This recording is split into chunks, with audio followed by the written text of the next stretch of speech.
Hello everyone, welcome to the Hypergamous Journey. My name is Denise. So this video is about isolation and hopelessness regarding finding a partner, regarding dating. So first of all, we don't find a partner. A man finds us. So what that means, I'm gonna sip my water here.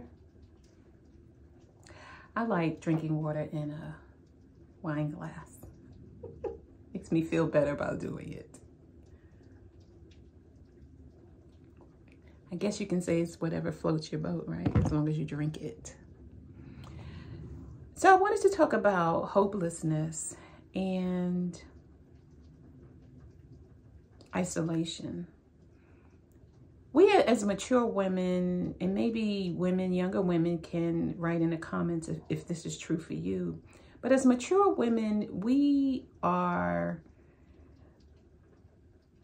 led to believe that to want to be married at this age is crazy. It's like, why would you want that? Why would you want that? Which in turn, so it's like shaming us for wanting marriage, especially those of us who have never experienced marriage. And as one of my friends say, it's a man-made social construct. All of that sounds really fancy dancy. It is a man-made social construct. And it is. It is. But every culture and country has its version of marriage. It may not be one man, one woman. It may be one man with many wives. And it is their social construct. So within that society, there are things that women are expected to do and things that men are expected to do. And so it is with marriage. We like to think that America is so high and mighty about things. And we are, and we are not. We can learn from each other. So I believe in the social construct of marriage because it works. When you look at things legally, tax-wise, everything is doubled. The benefits are doubled when you're married. So as a single person getting $12,500 in deductions on a 1040 tax form, federal tax form, it's doubled for married couples, which is what, $25,000 in deductions or something like that. You get the point. It's double.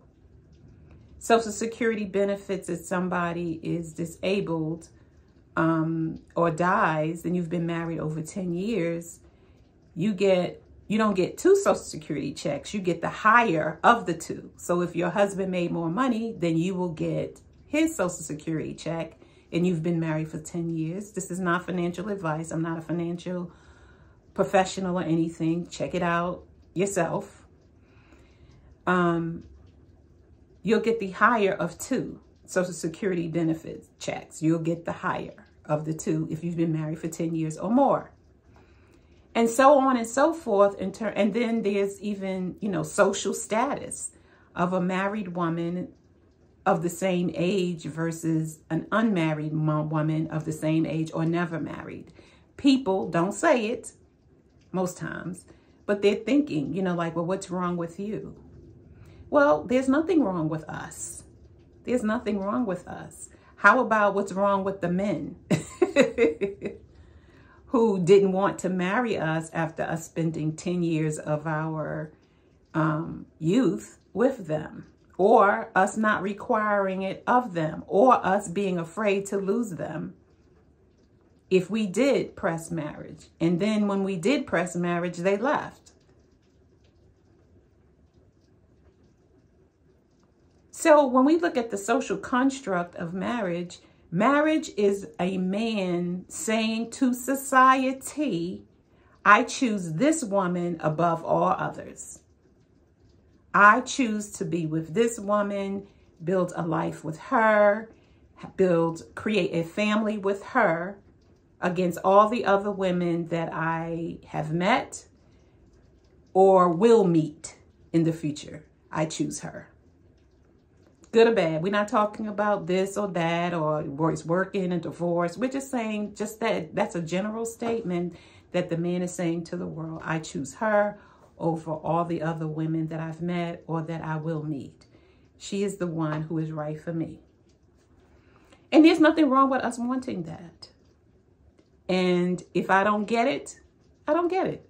But I'm still going to go after it. And I don't really believe that God will put a desire in my heart and he not fulfill the desire.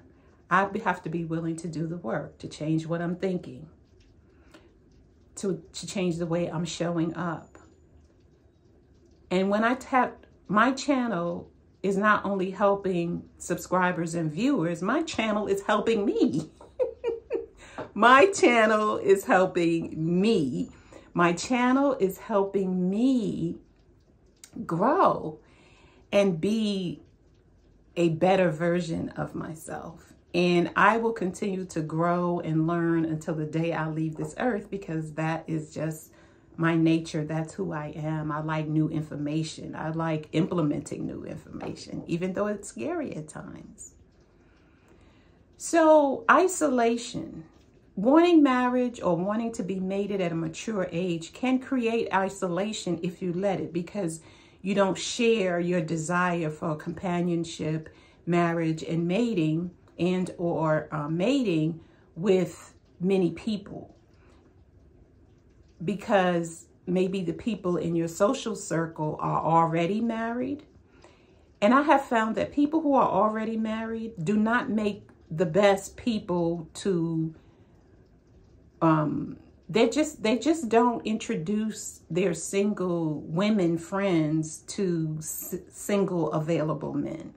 And a lot of times because they don't know any, or they may know them, but they're not worth introducing you to because they like to run around and they don't want to get in the middle of all of that. But I have found when I have told my married women friends, female friends, you know, what about, and every now and then I'll have a male friend, but I don't really have many male friends. I'll mention it to him. I only have one, really, maybe two. And, you know, I'm not what they tried, and then the guy doesn't follow through. So that really means I'm not what he's looking for. And so they keep it to themselves. The women who want to be married or mated, they just keep it to themselves about their desire for that because they don't want to be ridiculed. And so that causes isolation as well. And then if you are isolated, then you begin to dwell in a mood or thought of negativity.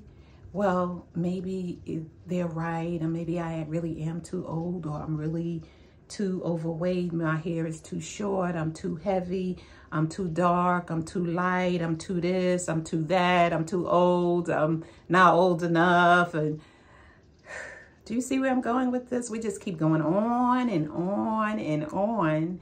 And then we have a mess. We're feeling bad. Now we're isolated because we're not telling anyone what we really desire.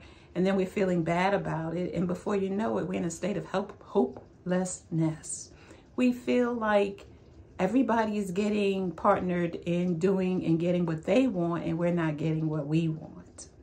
And it can feel, you can just feel bad, you know? It can feel bad. But as my previous video says about the 5 ways to boost your mood, I employ those things at various times, sometimes all of it in the same day,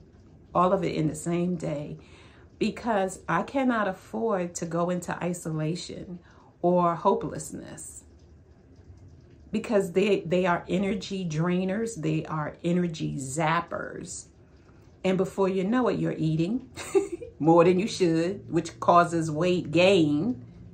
So now you're feeling bad about your weight. Then you can't fit into your clothes. So now you don't want to get dressed to go anywhere, to do anything. And you're definitely not putting on any makeup. And if you're running to the store, you're not putting on any makeup to run to the store. And you're not looking your best to run to the store because your clothes don't fit because of the weight gain that you have experienced over the past 2 weeks or 4 weeks. And then when it's time to do your hair, if you don't do it yourself and then you have to go to the hair salon, you don't have anything that you can fit to go get your hair done. So now you're slopping around in sweats, which doesn't make you want to do your makeup. Do you see how one thing affects the other? One thing will affect the other. And then you have to interrupt the thought by doing one of the 5 things that I suggested in a previous video, which I will link in the description. Do some exercises, listen to some music, dance, move your hips. You don't have to go to a dance class, just listen to the music and dance. Write in your journal, pray, asking for whatever it is that you need help with or want. And the 5th one, I said write in your journal. But anyway, I'll put the link in the description. So it's 5 things. You can do all those things, but you cannot become isolated and you cannot go into hopelessness. You cannot. And fleetingly, those thoughts may come into your mind, but you have to create these affirmations, do these 5 things to interrupt the negative train of thought, because that's all it is. It's negative thinking that creates negative feelings, which create negative behavior. And before you know it, you're going around and around in a circle of negativity that is not good for you, either in the short term or the long term. Thank you for watching. Don't forget, check out the journals on Amazon. I have merchandise. Join the membership channel. The membership. We can talk about things in our lives, and all the live videos will be for members only. And October 9th is going to be a live at 7 p.m. Eastern time. So save the date. Put it in your phone as a reminder. And once we have that live, I will save it for members only to view. And I think that is it. Free dating guide. If you want a free dating guide, email me at the Hypergamous Journey at gmail.com. And if you need hand holding, you want me to hold your hand, come up with a specific plan to date today as a mature woman, email me at the Hypergamous Journey at Gmail, and you and I can discuss what you need, what you want, and come up with a plan as your accountability partner. Because we need that. We really need that safe space for us mature women to talk about places where we struggle and build up one another in support and in our confidence. So if you need, special one-on-one, email me, the Hypergamous Journey at gmail.com, and I will see you in the next video.